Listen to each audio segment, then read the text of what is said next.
سیدنا ابو ہریرہ رضی اللہ تعالیٰ، جماعت اہل سنت کے ہر اس فرد کو یہ نام معلوم ہے جو کسی نہ کسی حوالے سے علم دین سے وابستہ رہتا ہے، علم دین کی محفلوں میں رہتا ہے، علماء کے درس سنتا ہے، مجالسوں میں اس کا آنا جانا ہے، تو حضرت ابو ہریرہ ان کے لیے اجنبی بالکل نہیں ہے۔ کون ہے حضرت ابو ہریرہ؟ اللہ کے رسول صلی اللہ تعالیٰ علیہ وسلم کے صحابی ہیں۔ بڑی محنتیں کی آپ نے، بڑی مشقتوں سے آپ نے اسلام قبول کرنے کے بعد رسول اللہ صلی اللہ علیہ وسلم کی صحبت میں دن رات سائے کی طرح رہے اور آپ سے علم کا فیض حاصل کیا، آپ سے علم سیکھا، اور بعد کی دنیا میں کثرت سے آپ کی روایتیں آج دنیا میں ہیں، بخاری میں، مسلم میں ہیں، حدیث پاک کی مشہور و معروف کتابوں میں کثیر روایتیں جن صحابہ کی ملتی ہیں، ان میں سے ایک صحابی حضرت سیدنا ابو ہریرہ رضی اللہ تعالیٰ۔ اب رسول اللہ صلی اللہ علیہ وسلم سے علم سیکھا تو علم پہنچانے کا احساس ان کے اندر کیسا تھا، آپ دیکھیں، اپنی اس ذمہ داری کو نبھانے کے ان کی زندگی میں الگ الگ طریقے تھے، اور کیا کیا ایک مثال میں آپ کے سامنے دے رہا ہوں جس کو کتاب العلم میں علامہ منذری رحمۃ اللہ علیہ نے ذکر فرمایا۔ مدینے کی وادیاں ہیں، مدینے کی گلیاں ہیں، شہر مدینہ میں اچانک حضرت ابو ہریرہ رضی اللہ تعالیٰ عنہ بازار میں آتے ہیں، مدینے کے بازار میں آتے ہیں، آ کر لوگوں کو خطاب کرتے ہیں، لوگوں سے پکار کر کہتے ہیں، اے لوگو اے لوگو اے لوگو، سارے لوگ متوجہ، بولے تم کیا کر رہے ہو یہاں؟ تم بازار میں پڑے ہوئے ہو؟ وہاں دیکھو مسجد میں اللہ کے رسول صلی اللہ علیہ وسلم کی میراث تقسیم ہو رہی ہے،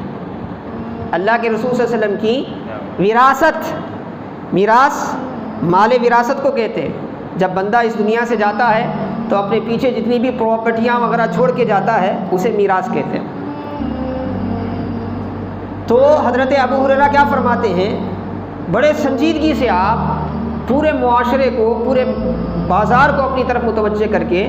آپ کہتے ہیں تم کیا کر رہے ہو؟ مسجد نبوی میں رسول اللہ صلی اللہ علیہ وسلم کی میراث تقسیم ہو رہی ہے۔ اب ظاہر سی بات ہے، میراث کا جب لفظ آتا ہے تو انسان کا خیال مال و دولت ہی کی طرف جاتا ہے، سب بھاگے بھاگے جاتے ہیں مسجد کو، سارے اہل بازار اٹھ کے کیا ہے مسجد کو جاتے ہیں، مسجد کو جا کے دیکھ کے کیا ہے واپس آئے۔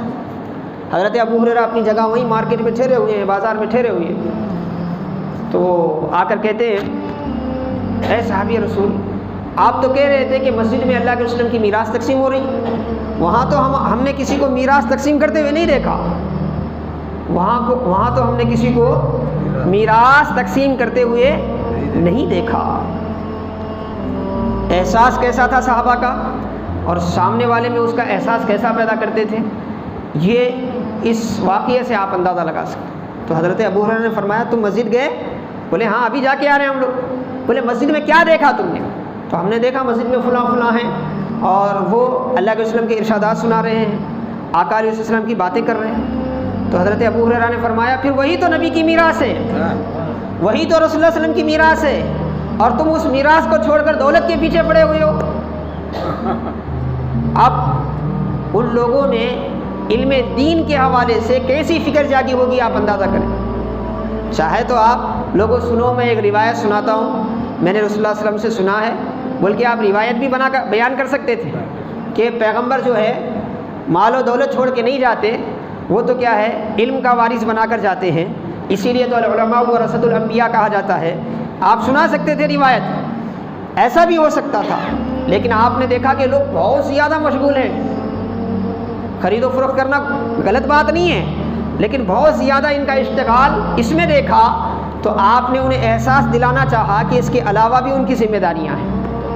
اس کے علاوہ ان کی ذمہ داری یہ ہے کہ وہ نبی پاک کے ارشادات کو اپنے سینے میں محفوظ کریں اور ان ارشادات کی روشنی میں اپنی زندگی گزاریں۔ تو حضرت ابو ہریرہ نے یہ انداز اپنایا کہ سامنے والوں کو علم نبوی کا مقام کیا ہے یہ سمجھ میں آئے۔